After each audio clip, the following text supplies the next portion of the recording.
Muy buenas noches, estamos de nueva cuenta en ni más ni menos este programa de análisis y opinión en la voz de las y los expertos. Y hoy vamos a tratar un tema sensible para las familias de México y del mundo, un tema en el cual están inmersas nuestras jóvenes y nuestros jóvenes. Hemos escuchado de los famosos retos virales, el internet y las redes sociales que orillan a las chavas, a los chavos, a las adicciones, y para eso me acompañan dos especialistas.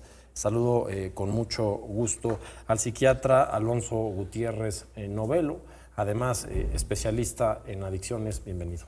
Muchas gracias por la invitación. Gracias, Alonso. Y a la maestra Aline Padilla, psicóloga, también experta en adicciones. Bienvenida, Aline. Gracias, Rodrigo. Gracias. ¿Y qué son estos retos virales? Suena hasta un tema de enfermedad como la gripa que le pegan a nuestros niños en las escuelas. Es un tema mucho más complejo. En las redes sociales, esta palabra nueva, esta palabra del siglo XXI, la famosa viralización, o cuando algo es viral, implica que un contenido puede crecer de manera significativa y tener muchos impactos en los usuarios de las redes. Y hoy las jóvenes, los jóvenes y bueno, los no tan jóvenes también queremos tener unas redes sociales importantes. Es una nueva cara pública, un perfil que construimos para lograr likes, para lograr más seguidores, y de pronto nos encontramos haciendo cosas que tal vez no nos identifican o no nos gustan. ¿Qué son estos retos virales? Como tú bien comentas, en el momento en el cual se da una globalización de las redes sociales, del Facebook, del TikTok, del Twitter, de todos este tipo de medios de comunicación masiva, empieza a haber una pérdida de filtros. Antes por lo menos se decía, bueno, tú de niño no puedes estar utilizando redes sociales, tienes que esperarte a cierta edad. Actualmente puede entrar cualquiera. Claro. Y jóvenes en los cuales pueden llegar a ser muy susceptibles, sobre todo en el tipo de contenido que se puede ofrecer. Contenido en el cual hablan sobre consumo de sustancias, sobre retos virales, sobre situaciones que a veces ponen en peligro el adecuado desarrollo psicosocial de nuestras y de nuestros niños. Entonces sí, siempre es muy cuidadoso el tipo de redes que nosotros llegamos a entrar, la importancia de la vigilancia por parte de los padres y las madres de familia sobre el contenido que consumen las y los niños, y estar muy al pendiente de algunos datos de alarma que pudieran llamar la atención y que pudieran permitir a los padres de familia estar muy claro, vigilantes al respecto. Bueno, hablando de retos, sí era un reto para mis padres cuando iba a la escuela, cuidar mi entorno y vigilar lo que yo hacía o no hacía. Me acuerdo, por ejemplo, cuando iba en primero, los famosos chismógrafos, ¿no? Sí. Que una compañera, un compañero llevaba un cuaderno y te hacía unas preguntas, ibas poniendo ahí información. Bueno, hay que imaginar que ahora es el mundo del internet, que no tiene límites ni siquiera fronteras, que puede ser una persona del otro lado del planeta la que pudiera estar engañando a tu hijo menor de edad. Pero Aline, eso entonces tiene que definir como padres, ser tajantes y decirle a tus hijos, no tendrás acceso al internet y a las pantallas. ¿Realmente pueden hacer eso? Pues mira, un poco hablando de los retos, todos los retos, hay muchos retos, no todos los retos necesariamente son negativos, claro. Algunos son de aspectos solidarios, divertidos. Hubo uno que salió en el 2004, si no mal recuerdo, el de vaciarte un bote de agua fría. Sí, la cubeta de agua helada, ¿no? Así es, que estaba con el objetivo de sensibilizar la enfermedad de esclerosis lateral, ¿no? Entonces, sí es importante ahora lo que comentas respecto a mamás y papás y la importancia que tiene la vigilancia, y si es una actividad que le corresponde a mamás y papás. Por un lado, sí, la Organización Panamericana de la Salud, pero también la UNICEF hacen varias recomendaciones en cuanto a hacer planes de seguridad en cuanto al consumo mediático, ¿no? Establecer horas. Sabemos que el desarrollo normal de un niño debe tener varios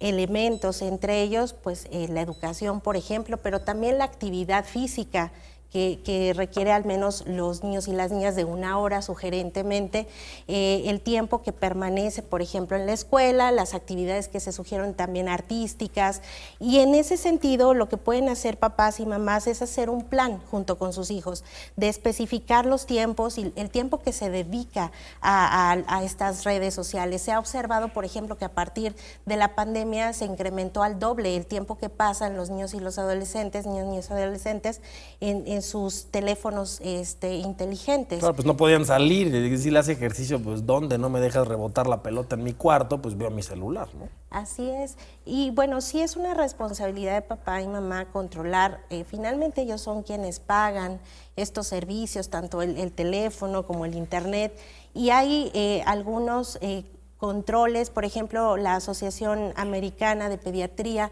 hacer ciertas recomendaciones que tú puedes hacer con tus hijos y poder poner, es como una calculadora, entonces tú pones, a ver, el tiempo que le vas a dedicar a las actividades artísticas, el tiempo que le vas a dedicar a la televisión, etcétera, ¿no? Entonces es un acuerdo con ellos, pero sí es importante que haya horarios, por ejemplo. Claro. Es muy importante que duerman los niños y las niñas y todos, ¿verdad? Pero muchas veces ocupan tiempo de dormir en estar en las redes y nos dicen las mamás y los papás, es que no se lo puedo quitar, son las 3 de la mañana y sigue en las redes, ¿no? Entonces sí es importante y creo que también es una responsabilidad no solo de papás y mamás, sino de toda la sociedad. Existe la policía cibernética, existe el patrullaje cibernético que tienen justamente esta función de que quienes podamos hacer una denuncia ante estos sitios que ponen en riesgo la salud y la vida de los niños y las niñas, pues también es una corresponsabilidad con quien maneja las redes, pero también con la seguridad a nivel cibernético y todos como sociedad participar también en la denuncia de estos retos que algunos sí tienen que ver con adicciones, otros tienen que ver con asfixia, ¿no? Otros tienen que ver con, en internet pueden encontrar todo, hasta cómo quitarse la vida, ¿no? Si lo buscas. Entonces sí es importante la vigilancia de todo el entorno. Papás en una primera instancia, pero no son los únicos responsables. Yo creo que somos todos y todas. Es imposible hoy separar la idea de internet, redes sociales, de los peligros que conlleva. Yo me imagino que muchos que nos ven decían, bueno, es que yo salí a jugar a la calle de niño y por supuesto era tal vez más seguro que hoy, pero también conllevaba ciertos peligros. Pues si tú le decías a una persona que hoy tiene, no sé, 60 años, que no podía salir a la calle a jugar, igual y te decía, híjole, es que voy a ir mañana a la escuela y de lo único que van a hablar mis amigos es del partido de fútbol que se aventaron en el camellón y ya me aislaste. Con las redes debe de ser hoy algo similar. Entre ellas, por ejemplo, las tareas. Yo me acuerdo de usar la enciclopedia británica cuando era niño para hacer mis tareas. Yo creo que hoy todos los alumnos de internet, o la mayoría de los alumnos, de México, utilizan el internet. De hecho, una de las grandes quejas sociales en el mundo es cuando no hay acceso a internet. Pero ¿eso qué implica? ¿Yo voy a poner en riesgo a mi hijo si tiene acceso a internet? Todo tipo de actividad implica un riesgo. Todo tipo de actividad también implica un beneficio. Nosotros sí sufríamos con la enciclopedia, con la Encarta y demás para obtener información, pero actualmente la información está en el internet y es una forma en la cual nosotros también facilitamos nuestra educación, facilitamos nuestras áreas de oportunidad, nuestros trabajos. Durante la pandemia también el mismo internet, las mismas redes permitieron que muchas personas continuaran con su trabajo. Hay cosas buenas y cosas malas. Aquí lo importante es a qué están expuestos los menores de edad, porque son los que son más expuestos a situaciones que pueden afectar su neurodesarrollo. Tenemos estas redes sociales, principalmente, y pues lo digo claramente, TikTok, en donde se habla sobre retos específicos, donde en teoría hay medidas, estrategias para evitar que haya cierto tipo de contenidos. Por ejemplo, los TikTokers te dicen, no puedo decir la palabra matar, no puedo hablar sobre temas de suicidio, no puedo mostrar desnudos, no puedo hacer esta otra cosa. Pero el problema es que hay maneras en las cuales se exponen contenidos que son de riesgo para los adolescentes. Y la cuestión es de que tampoco estamos acostumbrados a hacer las denuncias de esos lugares, de esos sitios, de ese tipo de contenido. O tal vez no somos más grandes que nuestros hijos y no usamos sus mismas redes sociales, entonces no las entendemos. Un buen consejo sería, le va a dar pena a los adolescentes que lo que voy a decir porque sus papás tal vez no quieren que estén en las redes sociales, pero tengamos las redes sociales de nuestros hijos. Por supuesto, tenemos que hacer la cultura de denunciar publicaciones. Los papás debemos de saber en qué publicación o cómo sale en el TikTok para denunciar por el tipo de contenido, por la forma en la que se está utilizando la información. Y esas son las formas en las cuales también podemos proteger a nuestras niñas y nuestros niños. Pero sobre todo la vigilancia continua por parte de padres, madres de familia, obviamente por parte de la sociedad, obviamente por las instituciones, tanto gubernamentales, internacionales, pero es un trabajo conjunto, porque estamos exponiendo a las niñas y a los niños. Leí, por ejemplo, este reto viral que se llama La Ballena Azul, que ha afectado a muchos adolescentes que autolesionarse y finalmente cuando llegas y vas subiendo de retos al número 50 es el suicidio y que ya tenemos casos en México lamentables donde con tal de ganar popularidad en este tipo de retos, nuestras niñas, nuestros niños adolescentes acaban en este tipo de problemas. Sí, hay varios retos que hemos estado observando. El último que en México, por parte de COFEPRIS, hubo una alerta de salud, fue el reto por el uso de clonazepam, que sabemos que es un medicamento controlado, que está dentro de los grupos de las benzodiazepinas y que es utilizado, entre otras cosas, para el tratamiento de convulsiones, de ansiedad, y que en cantidades sobre ingesta pues puede producir daños importantes a la salud, riesgos sanitarios para la población. Incluso hubo un comunicado por parte del subsecretario de Salud hablando de este reto en concreto, que era el que se duerme al último gana. Sí, pero entiendo que consumen un somnífero, no una droga para ver quién se duerme. Al final no es como los chavitos, vamos a una pijamada a ver quién aguanta más tiempo despierto, tomando agua de la llave, ¿no? O sea, es drogarse, es unas drogas fuertes. Sí, claro. Ha habido otros retos en Estados Unidos, como el de Sleepy Chicken, que es cocinar un pollo y que, bueno, lo proponen personajes que son públicos y que los jóvenes y las jóvenes siguen, y era cocinar un pollo con un medicamento para la tos, ¿no? Entonces, esto que se inhala también tiene, y la intención en este u otro, como el de Benadryl, pues es intoxicarse y hablan de experimentar alucinaciones, y entonces grabarse con estas alucinaciones es parte del reto, ¿no? Entonces sí estamos frente a Estados Unidos, también la FDA se ha pronunciado al respecto de estos retos que están dañando la salud. Pues suena espeluznante. Vamos a un corte y regresamos a platicar de los retos virales y la salud de nuestros jóvenes.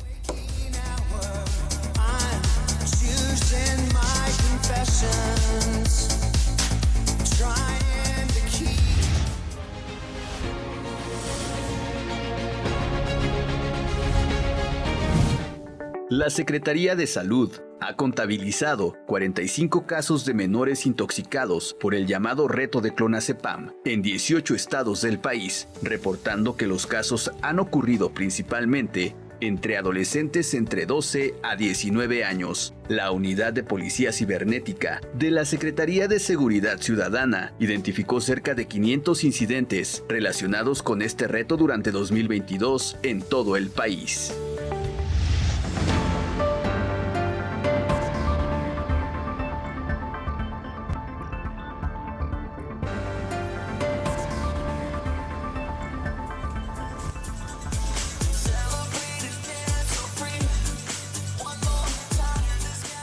Estamos de vuelta, ni más ni menos, platicando de los retos virales y la afectación a las y los jóvenes. Y si uno piensa que un menor de edad está usando redes sociales y acaba engatusado en este tipo de retos, debe de haber un fin macabro detrás de alguien que quiere obtener un beneficio. Todos sabemos cuando empezaron estos problemas que había, por ejemplo, un severo problema de pornografía infantil, que la idea era que mayores de edad que hacían pasarse por otros géneros u otras edades engatusaban así a chicas y chicos. Pero ahorita atrás se vislumbra un tema un poco más cercano a las adicciones, pues cómo puedo ser un niño, una niña, y cómo puedo, pues yo cómo voy a conseguir clonazepam. No es como que lo tenemos todos al acceso a nuestra casa como si fuera una aspirina o ibuprofeno, ¿no? O sea, parece que es el crimen organizado, está utilizando este tipo de medios para enganchar a niños y a niñas y vender drogas. Hay que ser muy cuidadosos en este tema, porque en realidad al crimen organizado no le interesa que te vuelvas adicto al clonazepam. Claro. Es una sustancia que se utiliza, como tú bien comentabas, muy relajante, ansiolítico, anticonvulsivo. Es un medicamento muy noble y muy bueno, pues no se indica de manera adecuada. Pero un medicamento controlado. Es un medicamento controlado. Bien utilizado no hay ningún problema. De hecho, la dosis tóxica del medicamento controlado, clonazepam, son alrededor de, a partir de 500 miligramos o hasta 1 gramo, gramo y medio. Tienes que acabarte varias cajas del medicamento para colocarte en una situación de riesgo. Y en los niños, pues, obviamente, a dosis mucho más pequeñas pueden colocarse en situaciones de riesgo. Ahora, que generen una adicción por el consumo de clonazepam es mucho más difícil. Claro. El fenómeno adictivo integra la parte de tolerancia, abstinencia, un patrón de conducta desadaptativo que integra también disfuncionamiento o disfunción a nivel social, a nivel laboral, a nivel educativo. Es mucho más complejo. ¿Cuál es el problema? Los exponen a otro tipo de cosas. Imagínate, busco reto clonazepam para tener a un niño bajo el efecto de clonazepam, un somnífero, ¿y qué puedo hacer con ese niño? ¿Qué puede suceder en la vida de ese niño? Entonces hay que ser muy cuidadosos. Y también otro de los fenómenos que debemos también ser muy cuidadosos. ¿Qué tan viral es el reto? Hay de repente retos que ni siquiera conocemos, pero se vuelve más viral la nota periodística sobre el reto que el mismo reto. Sí, el manejo de la información puede potencializar el daño, claro. Entonces hay que ser muy cuidadosos con la forma en la cual manejamos la información, con el propósito de que tampoco generemos que se exacerbe. Por ejemplo, el reto clonazepam es ahorita lo que está de moda, pero en el Estado de México ha habido un solo caso. En todo el Estado de México. Y una situación que se le dio seguimiento, que fue en Ecatepec, que se le dio la atención adecuada y que la escuela ya estaba recibiendo hasta pláticas, intervenciones psicoeducativas, que fue todo el aparato de atención de salud mental y adicciones a ese lugar. Pero así podemos empezar a encontrar otro tipo de retos que sean mucho más, que coloquen mayor vulnerabilidad a nuestras niñas y nuestros niños. Claro. Y la conducta también, ¿no? O sea, el hecho de que un adolescente tenga una conducta de ese tipo, que pueda ver como algo posible, realizable o incluso común, o incluso que genera popularidad, es voy y compro una droga, ya sea una droga legal o ilegal, y la consumo a escondidas de mis papás. ¿Qué es lo que sucede? Por ejemplo, en el caso de el cannabidiol o todos los derivados de la cannabis. Es marihuana. Que es marihuana, efectivamente, que ya están colocándose también retos virales en TikTok y en estas plataformas sobre el consumo de y qué es lo que te hace. Entonces, sí, ahí sí puede ser más que el crimen organizado, instituciones completamente legales que buscan la comercialización de productos a mediano y largo plazo. Podría pasar con el alcohol, que es legal, es ilegal su venta a menores, pero pues se consigue en cualquier lugar. Exactamente, ser muy cuidadosos con respecto al manejo de la información. Claro. Y psicológicamente algo que tal vez no estamos pensando ahorita, pero uno piensa que mi hijo no se haga daño o que no consuma ese tipo de sustancias. Pero las redes sociales, los videos, los audios, lo que escribimos ahí, pues ahí quedó y queda guardado en servidores. ¿Y qué afectación futura puede tener a mi imagen? O sea, niña, niño, lo que estás haciendo en tus redes, pues tal vez te puede generar un conflicto que no te puedes imaginar en 20 años. Claro, ahorita que tocas este tema, creo que es importante hablar del desarrollo de los niños y los adolescentes. Sabemos por estudios que la corteza prefrontal, que es la que está aquí, justo aquí, termina en desarrollarse alrededor de los 20, 22 años.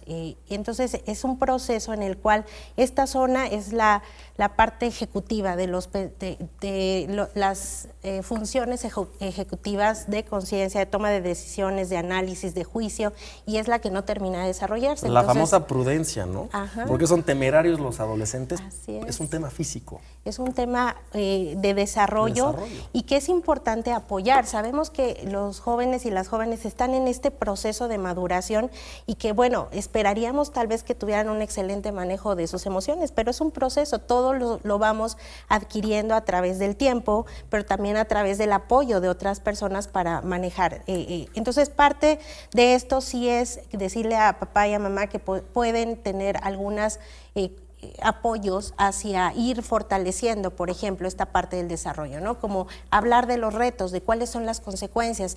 Por supuesto, este desarrollo está relacionado con la impulsividad. Entonces, participar en un reto puede ser una actitud o un comportamiento impulsivo, es decir, un pensamiento que no se razona, un comportamiento que no se razona, perdón. Claro. Y entonces esta es la parte donde pueden intervenir papá y mamá. Y además están influenciados para hacerlo por personas que se dedican a eso. Digo, hoy hemos escuchado la palabra influencer. Pues es un influenciador, es alguien que se dedica a eso y que le habla a cierto sector de la población precisamente para lograr o seguidores o likes o ventas. ¿No? Sí, y en este proceso de la adolescencia también recordemos que los pares e iguales, es decir, los amigos, pues son los más importantes, ¿no? Entonces es una necesidad también de los adolescentes querer participar, ser parte, ser aceptado, ser popular. Entonces buscan, por supuesto, estos retos para tener muchos me gusta y entonces ser el popular del salón, ¿no? Y en la medida que hay una retroalimentación positiva se va incrementando. Además también saber que estamos frente a una vida paralela para los adolescentes, que es un poco diferente a la que nos tocó es algo a irreal, nosotros. Una vida paralela. Yo tengo un perfil físico palpable, no puedo decir real porque las redes son reales, con mi familia, con mis cercanos, en mi escuela, pero además yo puedo tener una o varias realidades paralelas en mis redes. Inclusive puedo tener nombres distintos, avatars o géneros diferentes. Eso es algo también como papá y mamá, pues un reto importantísimo y sobre todo pues complicado, ¿no? Sí, porque además muchos jóvenes han transitado de la comunicación de casa a la comunicación en las redes. Es decir, muchos jóvenes se comunican más a través de las redes y con sus amigos que lo que comunican en casa. Me imagino que también hay muchos que con sus papás y sus mamás se comunican más así, porque te mandan un mensaje rápido, ¿no? Y Claro. debe de ser complicado. ¿Qué pueden hacer los papás y las mamás para identificar un comportamiento, digamos, que salga de lo común en su hijo? Ok, primero hay que vigilar la conducta de los niños. ¿Qué implica? Cuando un niño tiene un padecimiento, cualquiera que sea de problema emocional, de depresión, de ansiedad, de irritabilidad, de consumo de sustancias, cambia su forma de desenvolverse con los padres. A veces es difícil porque creemos que hay cambios que son propios de la adolescencia, que se vuelven más lábiles emocionalmente, más irritables, más rebeldes, y hay otros cambios de conducta que afectan el desempeño a nivel académico. Si tu niño baja de calificaciones, si tu niño tiene salidas, se escapa de la casa, empieza a actuar de manera errática, empieza a ser más enojón, más irritable, confronta a las autoridades de padres, madres, pero también a nivel escolar, por ejemplo, de las y los maestros, entonces es un dato de alarma que tenemos que vigilar muy bien. Hay datos de alarma muy específicos para el consumo de algunas sustancias. Por ejemplo, si empieza con un lenguaje farfullante, que empieza a hablar medio raro, que se le traban las palabras, si tiene los ojos rojos, si huele raro. Vaya, son parte de los datos que tenemos que vigilar. Pero también hay otros datos de salud mental que son importantes. Hay fenómenos de suicidio, que es un fenómeno que está incrementando sobre todo en la población adolescente. Y que de repente por la falta de comunicación, es que no veo nada mal en mi hijo, no le toco ningún tema, no tengo comunicación y dejo de que se desarrolle socialmente en redes sociales o con los juegos en línea. Entonces, esta falta de comunicación hace que las niñas y los niños que pueden caer en un problema depresivo o presentar una ideación suicida pasen de largo. Es importante la comunicación. Tú mencionabas hace rato influencers. Sí, necesitamos influencias positivas. Claro, y los primeros pues, debe ser el entorno familiar. Por supuesto, pero también los maestros, las maestras, pero también los tíos, pero también la comunidad, pero también en los fines de semana que se vayan a la iglesia o que se vayan a un centro religioso o cualquier otro tipo de persona de la sociedad puede actuar como una influencia positiva en los niños. Claro. Entonces, por eso tenemos que trabajar a nivel comunitario para identificar niños que tengan problemas de conducta y que puedan condicionar o que puedan ser un indicador de una problemática mucho más a fondo. No debe ser sencillo identificarlo porque también son confundibles con muchos otros rasgos. Yo me acuerdo en la adolescencia, de repente comes como si no hubieras comido nunca en tu vida, ¿no? Los adolescentes comen mucho o duermen más o quieren echar una siesta todo el día o están molestos por algún tema. También el cambio hormonal es importante. Ese consejo es muy bueno, decir, también pregunta en la escuela, pregunta con los amigos, aprende a diferenciar si la conducta es en casa o es en todos lados. Hay servicios psicológicos de atención en el primer nivel por parte del gobierno del estado. Están los servicios de atención psicológica, están los centros de atención primaria en adicciones, están lugares en donde pueden los padres y madres llevar escuela para padres, talleres de crianza positiva, programas de prevención de adicciones, brindarles herramientas para que los padres puedan ejercer esta comunicación. Y gratuitos. Gratuitos. O sea, no se sientan solos, pueden hablar a algún número telefónico, los pondremos en pantalla, o algún centro de atención social del Estado de México, donde pueden decirle, bueno, vamos a trabajar a ver de qué se trata. El Estado de México tiene la red de atención de salud mental y adicción más grande a nivel nacional. Importantísima la salud mental. Entonces, hagamos uso de ellos. Tenemos alianzas estratégicas con educación, con seguridad, con salud, con instituciones universitarias, infinidad de lugares que estamos trabajando para poder apoyar emocionalmente a las niñas y los niños, pero también a los padres, también a los maestros, también a la sociedad. Tenemos como sociedad hacernos responsables de hacer uso de estos servicios. Vamos a un corte y regresamos a platicar de los retos virales y la salud mental, emocional de nuestros niños y niñas.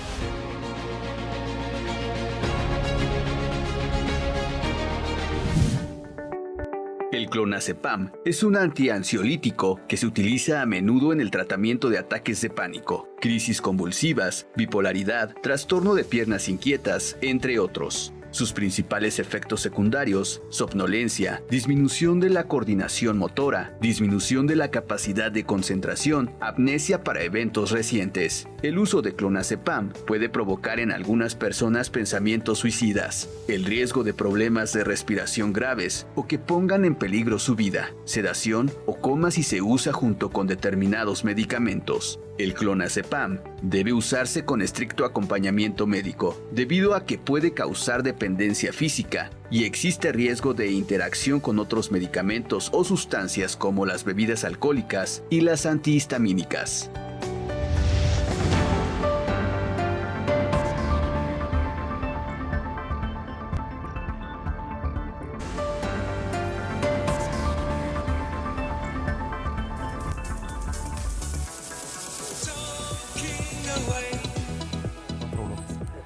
Estamos de vuelta en ni más ni menos platicando de la salud mental, los retos virales en las y los jóvenes. Y fuera del aire comentábamos que la pandemia fue un momento de claridad en nuestra sociedad para identificar la importancia de la salud mental. Sí, justo.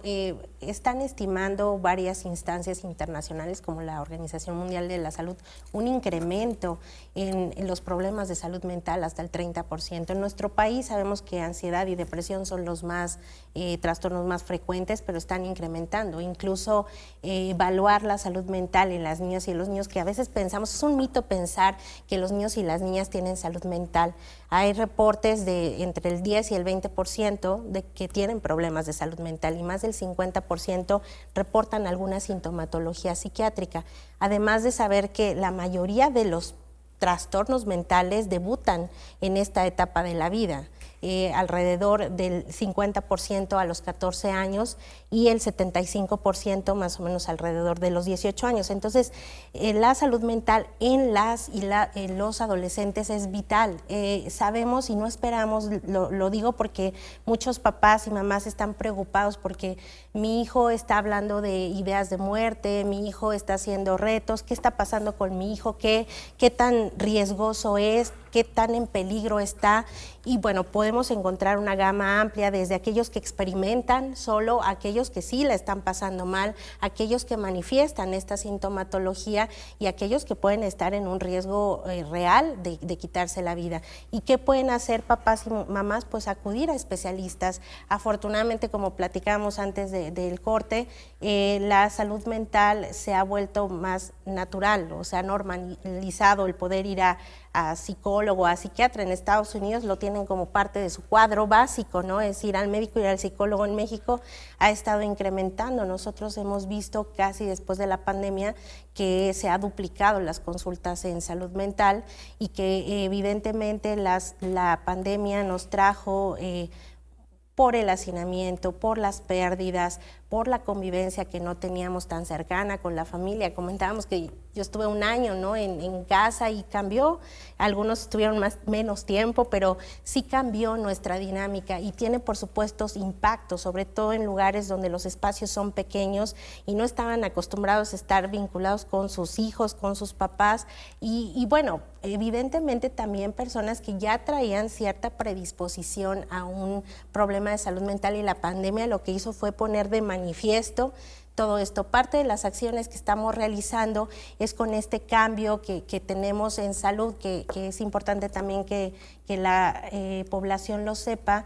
Nuestra Ley General de Salud ha tenido una modificación en el capítulo de salud mental y adicciones. Ahora el 16 de mayo del año pasado se publicó y estamos frente a un cambio de paradigma, un cambio de modelo de atención, que es un modelo comunitario, donde básicamente se busca hablar, como en estos espacios, de la importancia del autocuidado, de informar a mamás y papás de qué es, de informar a la población de cómo podemos cuidar nuestra salud mental. Nuestra salud mental ya empieza por los pilares importantes de dormir adecuadamente y suficiente, de ejercitarnos, de cuidar lo que comemos, de cuidar las personas con las que nos relacionamos. Y son cosas relativamente sencillas que están al alcance de todos y que son la base. A veces aspiramos a tener una salud mental, pero esto que es básico no lo atendemos y dormimos 5 horas y comemos cuando podemos. ¿Cuánto debe dormir en promedio un niño y un adolescente? Entre 8 y 10 horas. Bueno, acá está el doctor experto. Depende de la edad. Imagínate, los niños chiquitos, los bebés, duermen 18 horas. Sí, casi todo el día. Conforme van pasando los años, la necesidad de sueño va disminuyéndose. Obviamente los adolescentes estarán durmiendo alrededor de unas 10 horas. Los adultos jóvenes ya están durmiendo entre 7 y 9 horas. Entonces sí, las necesidades de sueño varían y se modifican en cada uno ¿Y el de acceso a ellos. las pantallas en la palma de la mano ha afectado el sueño en general? Por supuesto, imagínate, te vas a poder dormir con una pantalla enfrente de ti cuando estás acostado, todo está oscuro y la pantalla está con música y está, vaya, estimulando tu cerebro. No, Y tiene un afecta. algoritmo para que te enseñe los contenidos que están diseñados para tu gusto. Así es. Entonces, por eso es importante las medidas de higiene de sueño, por eso es importante la parte de la salud mental. Y voy más allá. Dentro de la salud mental está la parte de las adicciones. De 10 personas que tienen un trastorno mental, 7 de ellas tienen alguna problemática de consumo. No necesariamente una adicción, pero una problemática de consumo. El alcohol, la marihuana, el tabaco empezaron a utilizarse como una forma de automedicarse ante las emociones de esta situación de pandemia. Me siento estresado por la situación económica, tomo alcohol y me siento más relajado. Incrementa la violencia familiar dentro de la casa, la violencia doméstica. Me siento angustiado, preocupado, me siento aburrido, empiezo a consumir otras sustancias. Entonces, la relación que hay entre los trastornos por uso de sustancias y la parte de la salud mental es muy relevante, de tal suerte que una persona, un niño, un adolescente que tiene problemas emocionales, tiene mayor vulnerabilidad al consumo de sustancias. Claro. Entonces, hay que ser muy cuidadosos en esta parte. Hay que identificar estrategias para la prevención de consumo de sustancias y empezar también a cambiar el discurso. No podemos decir es que los niños son adictos, ¿no? O los adictos son malos, no. Es un padecimiento mental, es un trastorno por uso de. El lenguaje es importantísimo para también no estigmatizar a la población que requiere una atención. Y es atendible. Por supuesto. Es una necesidad, es una obligación, es un principio básico y un derecho a tener salud mental. Claro. Entonces, pero esto es hagámoslo nuevo. posible. Hablar de salud mental es un tema que no se hablaba hace 10 años como se habla hoy. Claro. Y creo que hay 2 grandes mitos. El que va a terapia no es una persona enferma. Por supuesto. Y 2, la terapia no es únicamente para personas con dinero. Yo he escuchado mucha gente decir, bueno, es que en la escuela de mi hijo me dijeron que lo tengo que llevar a terapia, pero pues ¿cómo la pago, no? Sí, hay servicios de psicología en los a nivel municipal y a nivel estatal.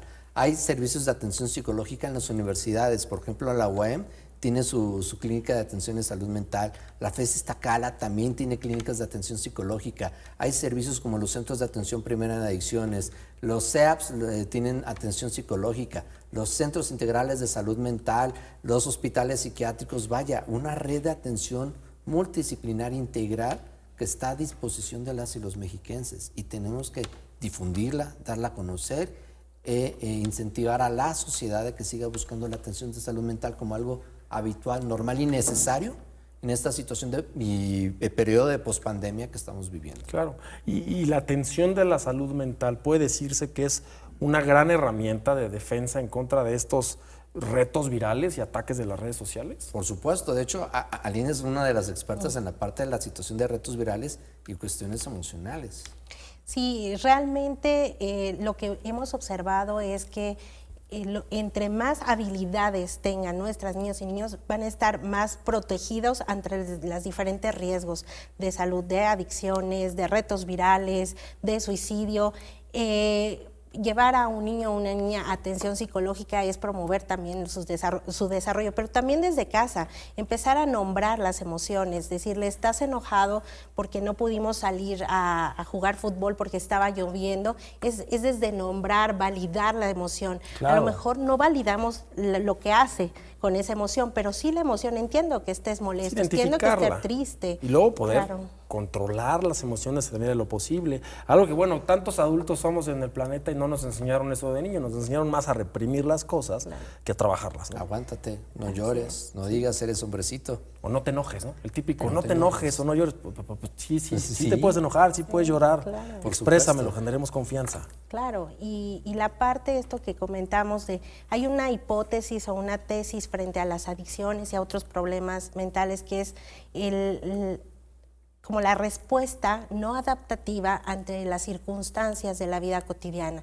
Es decir, yo siento estrés y cómo manejo ese estrés, pues puedo consumir sustancias, pero puedo hacer otras muchas cosas. Y en esas otras muchas cosas es que entrenamos en la parte de la salud mental y de la psicología, tanto a los niños y a las niñas como a los papás, para tener un abanico más enriquecido de alternativas para el afrontamiento de las situaciones de la vida cotidiana. Y un consejo que pudiéramos dar a las madres y padres de familia si notan una conducta irregular en sus hijos es acérquense a la escuela, platiquen con los maestros. Platiquen con los maestros, acérquense a la escuela. Muchas escuelas tienen sus servicios de atención psicológica.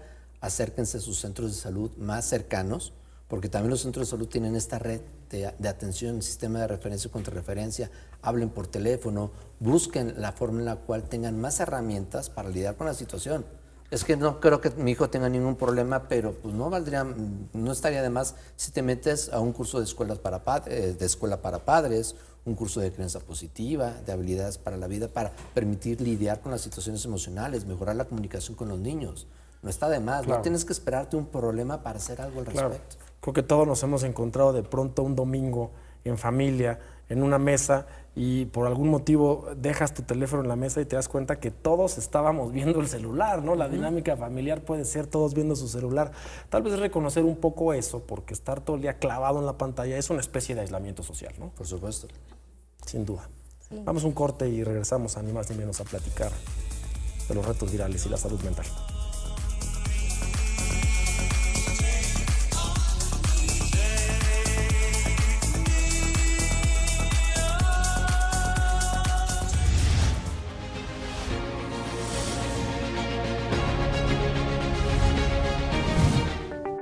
A nivel mundial, en el primer año de la pandemia, un 5,5% de la población de entre 15 y 64 años consumieron drogas al menos una vez y el 13% de ellos sufrieron trastornos por su consumo. Esto se traduce a 275 millones de personas que consumieron drogas en 2021 y 36 millones de personas sufrieron trastornos por su consumo. Según proyecciones de la Oficina de las Naciones Unidas contra la Droga y el Delito, para el año 2030, 25 millones de personas más van a consumir drogas, un aumento estimado del 11% en menos de 10 años.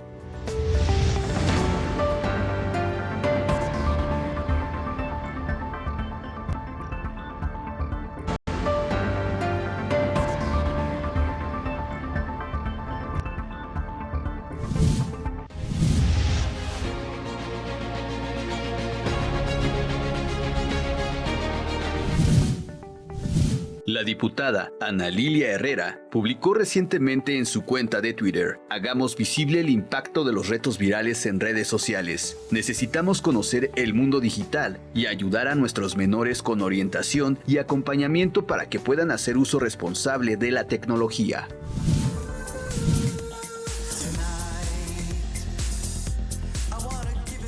Estamos de vuelta ni más ni menos platicando de la salud mental, los retos virales y las adicciones de jóvenes. Y hay datos demoledores de la pandemia. En México, jóvenes entre 15 y 24 años, en ese periodo de aislamiento de la pandemia, según los datos que tenemos de distintas instituciones, aumentaron el consumo de marihuana en un 17% y de alcohol en un 14%. Y eso fue solamente durante la pandemia. Y no tienen medidas muchas de otras drogas duras, se estima un consumo mucho mayor. Y esto implica que México ya está teniendo, como pasó en otros países, una comunidad de jóvenes adictos. Sí, bueno, ahorita seguramente el doctor Alonso hablará más profundamente, pero sí ha cambiado el comportamiento adictivo de nuestros jóvenes desde hace algunos años. Era evidente una brecha, una distancia entre los consumos mayores entre adultos y los jóvenes. Ahora se va acercando esta brecha, sobre todo en las sustancias que son más de acceso, ¿no? Más fácil acceso, como el alcohol y el tabaco. Incluso se ha observado a nivel de género, desde desde esta perspectiva de género, cómo las mujeres han casi alcanzado los consumos de los varones, que antes también se mostraba una brecha importante. En México somos un país consumidor principalmente de alcohol. Ese yo diría que es el principal problema en nuestro país con el alcohol. Somos un país experimentador de drogas ilegales y bueno, los jóvenes en esta etapa de la vida que están buscando experimentar y ser parte de un grupo, y entonces también ha cambiado, creo, la percepción de riesgo que tienen los jóvenes ante las sustancias. Yo platicaba, por ejemplo, con los papás de estos adolescentes y los papás, oye, ¿alguna vez te ofrecieron cocaína, marihuana? ¿Cómo respondiste ante esta propuesta? Y los papás decían, no, pues es que era algo malo. En mis tiempos, ver que alguien fumaba marihuana o consumía algo era visto como algo malo y no accedíamos. Ahora los niños es como en esta especie de retos, es divertido contar que nos perdimos con el alcohol o con otras sustancias como el cristal, que también ha ido incrementando, y no saber ni dónde paramos, ni dónde llegamos, ni qué pasó la noche anterior. Esto ya son como lo que cuentan como anécdotas en las escuelas. Entonces, por supuesto que la percepción de riesgo ante las sustancias, al disminuir la percepción de riesgo, incrementa el consumo de sustancias. Y bueno, tenemos compañías también tabacaleras que han promovido años atrás y que ahora se está haciendo una modificación en tener a personas más jóvenes cada vez consumidoras de tabaco, pues para tener clientes durante más años, ¿no? Ahora hay una política pública que se ha modificado en materia de tabaco, pero sí es como la búsqueda de muchos es llegar antes para tener clientes mayor parte del tiempo, ¿no? Entonces es algo que hemos estado observando en los niños y en las niñas, y estos cambios que podemos también observar en sus comportamientos, sí, como tú decías, pueden dormir más, comer menos, pero si esto se mantiene a través del tiempo, es decir, es hasta cierto punto normal que duerman más, pero si de pronto tu hijo no dormía tanto y de pronto está durmiendo más y ya lleva varios días, semanas durmiendo más, entonces es una señal de alerta. Seguramente el doctor Alonso hablará mucho más de este tema. Me imagino, dicen que el que pregunta no se equivoca, ¿no? Si notas un comportamiento irregular, pregúntale Por primero supuesto. a él o a ella si todo está bien. Y Pregunta, después en las instituciones que lo infórmate, rodean. Checa. Acabas de comentar algo muy importante, la parte epidemiológica. Cuando tú hablas de porcentajes dices epidemiología. Claro. La epidemiología es muy importante para tomar decisiones en políticas públicas en materia de salud mental y adicciones. ¿Por qué es importante esto? Antes, la demanda de atención, por ejemplo, en los centros de atención primaria en adicciones, la principal demanda de atención era el alcohol, la marihuana o los inhalables en algunas zonas. De hecho, aquí en San Mateo, cerca de la ciudad de Toluca, se dedican mucho a la elaboración de productos de piel. Y el consumo de inhalables era mucho más significativo, sobre todo en los adolescentes. La famosa mona, ¿no? Sí, la mona. ¿Qué pasa en esta cuestión de pandemia? La distribución y los productos que antes se sembraban, se distribuían y demás, empiezan a haber también una contención. Y el mismo crimen organizado vio que era mucho más fácil colocar sus laboratorios clandestinos, no tener sembradíos y empezar a generar un poco más de producto como por ejemplo cristal. Sí, la droga sintética la elaboras en el garage de una casa perdida en un barrio. No necesitas hectáreas en la sierra de sembradíos. Exactamente. Entonces, lo que hemos visto últimamente es de que la prevalencia de consumo de cristal ya está en el tercer lugar. Y es un tema que a mí me parece muy importante, porque antes pensábamos que México era un país donde las drogas pasaban por los carteles de la droga, iban hacia el norte, a los Estados Unidos, y aquí no se quedaban. Que aquí si se consumía algo era alcohol y marihuana. Pero ahora, me acuerdo cuando empezaron en los años 90 a decir, es que muchos migrantes ya regresaron con adicciones y ahora nuestros jóvenes son adictos. Ahora es un mercado significativo el de venta y consumo de droga nacional. Por supuesto. Y no solo eso, el crimen organizado empezó a recibir pagos con especie por parte de cárteles en Sudamérica. Y por lo tanto, al haber una mayor cantidad de producto, empezó a haber una mayor necesidad de generar un mercado local. Y nos pasa en México como pasa, por ejemplo, con algunos productos agropecuarios, que es, el productor dice, pues mi mejor calidad la vendo en Estados Unidos en dólares y pues la de menor calidad la vendo acá en mercados locales. ¿Pasa igual con la droga? O sea, mi calidad premium de droga la mando a Estados Unidos y la droga que tiene fentanilo, que ahora todo el mundo habla del fentanilo, o que tiene raticidas, ¿va para el mercado local? Por supuesto. Y tocas también otro punto interesante, la parte de fentanilo. Se ha demostrado que si bien no hay tantos casos de fentanilo aquí en México, sobre todo están en la zona norte de la República Mexicana.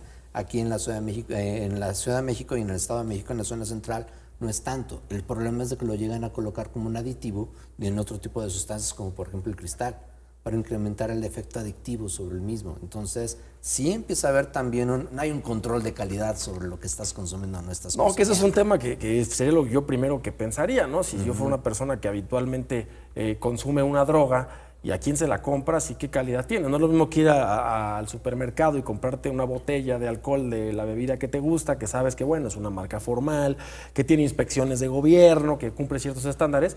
Pues ¿a quién estás comprando? ¿Cómo lo fabricó? Yo dudo que siquiera sean químicos especialistas en esto quienes lo fabrican. Debe de ser una persona que también consume las drogas y le echa lo que encuentra, ¿no?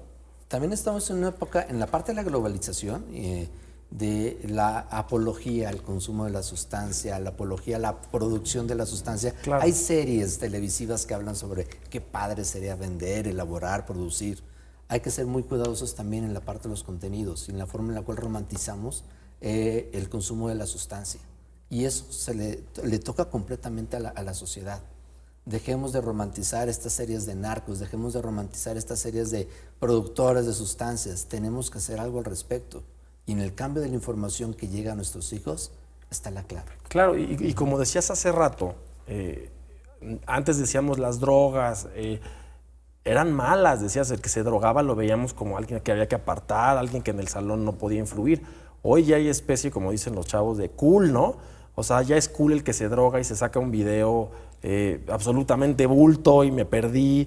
Y ese es un efecto que también nosotros tenemos que mostrar a nuestros hijos y buscar que el reconocimiento social sea sobre aspectos que valen la pena, ¿no? Como ser un buen deportista, ser un buen estudiante, ser un buen líder en la comunidad. ¿Cómo podemos motivar esto en nuestras familias? Pues para empezar el ejemplo, ¿no? El ejemplo arrastra. Yo le puedo decir a mi hijo, a mi hija, sé puntual, llega a tiempo, pero si ve que yo no lo hago o si ve que yo soy puntual, eso va a ser la diferencia. Entonces, que papás y mamás también cuiden su salud mental, que también tengan una vida satisfactoria en el ámbito de pareja, en el ámbito laboral. Eso creo que va a ser algo muy importante. Hablar con ellos también, de poder decir, ok, esto que te dan 100 me gustas, ¿cuáles son los riesgos, no? ¿Estás dispuesto a tener estos riesgos por 100 me gustas o 1000 me gustas? Empezar como a cuestionar un poco sobre las decisiones que están tomando los hijos y las hijas, orientarlos, por supuesto, en las redes y en todos los espacios hay personas de las cuales podemos sentirnos orgullosos o poder sentir admiración. Es también importante, como decía el doctor Alonso, tener estas figuras representativas dentro de nuestra sociedad que también nos inspiren a hacer cosas. ¿A quién admiras? En el ¿Y por deporte, qué? O presentarle tal vez si ves que de repente tu hijo o tu hija admira a alguien que es un consumidor habitual de drogas, pues preséntale otros ejemplos. Y qué buen dato y qué importante lo que dijiste. El primer ejemplo es el de uno. No le puede decir usted a su hija o a su hijo, deja el teléfono, las redes sociales y todo el día estás tú en él. O decirle, no consumas sustancias y pues, cada fin de semana te ven ahogado, ¿no? También es un tema muy importante que definir. Y también la forma en la cual se expresan los temas. Claro. No podemos seguir hablando de decir, oh, lo terrible del consumo de las sustancias. Sí, tenemos que estar informados. Pero más allá de campañas disuasorias del consumo de las sustancias, qué padre es vivir sin consumo de sustancias. Y se puede. Se puede, y hay cosas padrísimas que los niños o los adolescentes pueden hacer sin necesidad de consumir. Pero también a los adultos, el ejemplo que tú comentabas. ¿Cómo le puedes decir, qué padre es vivir sin alcohol si todos los fines de semana te obligas a tomar alcohol? Sí. Así te diviertes tú, papá, así te diviertes tú, mamá, ¿cómo me dices a mí que no? Exactamente. Entonces, cambiar la forma en la cual se está relacionando el consumo de la sustancia, pero también la forma de hablar sobre las sustancias. Claro. Qué padre es vivir sin consumo. Claro. Modelar hábitos saludables, o sea, todos, ¿no? De los que hemos platicado. Cuidar las personas, desde los papás y todos, con quienes nos vinculamos, pasar tiempo con las personas que amamos, tiempo de calidad, porque también hay esta parte y muchos papás y mamás se sentirán tal vez culpables de es que no estoy con mi hijo todo el tiempo, ¿qué puedo hacer? Si trabajo, si trabajamos, y creo que esto es algo que más allá de un cliché de pasar tiempo de calidad, no sé que están probablemente cansados papá y mamá, pero si te interesas genuinamente por lo que está pasando, si te comunicas, ¿no? Desde desde la parte violenta, porque a veces papás llegan y solo regañan, ¿no? Entonces esto cierra la comunicación entre papás y más e con hijos. un adolescente. Exacto, es como escuchar, entender, conocer a sus amigos, de qué hablan sus amigos. A veces los adolescentes no hablan mucho de sí mismos, pero podemos preguntarle, oye, en tu escuela, ¿qué está de moda? ¿Qué hacen tus amiguitos? ¿Cómo se divierten? ¿No? Sacar información. ¿Y tú qué piensas de esto? Utilizar la televisión, las películas como un pretexto para hablar de diferentes temas también es importante. Dicen los expertos en comunicación que para hacer una buena una entrevista, el entrevistador primero que nada debe estar interesado en el tema, y eso se nota en la entrevista. Igual con los hijos, debe de interesarle a uno el hijo y saber por qué le gustan o no las cosas. Vamos a leer unas preguntas de la audiencia. Dice Sofía Cuti desde Lerma: soy madre de familia y vivo atormentada con que mis hijos entren en alguno de estos famosos retos. Por favor, díganme, ¿qué red es la más empleada para estos retos? La más empleada es TikTok. TikTok. ¿Eso quiere decir que le prohíban TikTok a sus hijos? No, pero que tengan cuidado y que sepan bien qué es lo que están revisando o qué es lo que están viendo. Hablar con ellos. Claro. Si son niños menores de edad, los menores de edad no deben de tener TikTok.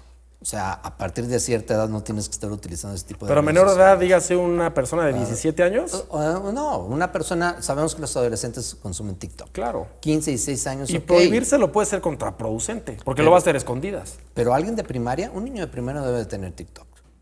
O por lo menos estar ahí en compañía de ese niño si quiere consumir contenido de TikTok. Claro. También los algoritmos que tú comentabas. Si tú revisas el TikTok de tu niño y ves que el algoritmo te empieza a dar sobre retos virales, sobre el consumo de sustancias, sobre temas que no son como los más convenientes, Claro. pues también una llamada de atención. Por supuesto. Entonces hay que estar muy, muy al pendiente sobre esto. Claro. Y administrar los tiempos. Claro. O sea, hemos visto las estadísticas nos hablan de que los niños pasan alrededor de 5 a 7 horas y adolescentes alrededor de 8 a 10 horas diarias frente a su equipo. Y yo digo, bueno, a ver, si tendrían que dormir unas 8 o 10 horas, van a la escuela y pues entonces están ocupando mucho más tiempo, están robando tiempo al sueño o al ejercitarse. Entonces creo que administrar el tiempo, revisar con ellos lo que están viendo, a ver, enséñame qué estás viendo, es una, digamos, obligación o responsabilidad, pero sí también hablar de esto con los hijos. O sea, depende de la edad, como decía el doctor, es la libertad, pero también la corresponsabilidad con los hijos. En la medida que yo veo que mi hijo cumple los acuerdos, puedo otorgarle mayor libertad. En la medida que no, entonces empiezo a restringir estos medios. Pero básicamente creo yo que es la comunicación lo que puede permitir que los papás y mamás puedan estar al tanto de lo que están observando sus hijos y sus hijas en las redes. Muchas gracias, Alonso, Aline. Un Muchas tema que gracias, nos da para Diego. muchísimo Gracias. más y sin duda nos interesa mucho a los que tenemos hijos o a los que tenemos redes sociales también. Sí. Y escuchamos la opinión de los expertos, ni más ni menos. Muchas gracias. I wanna give it all to you. In the darkness, there's so much I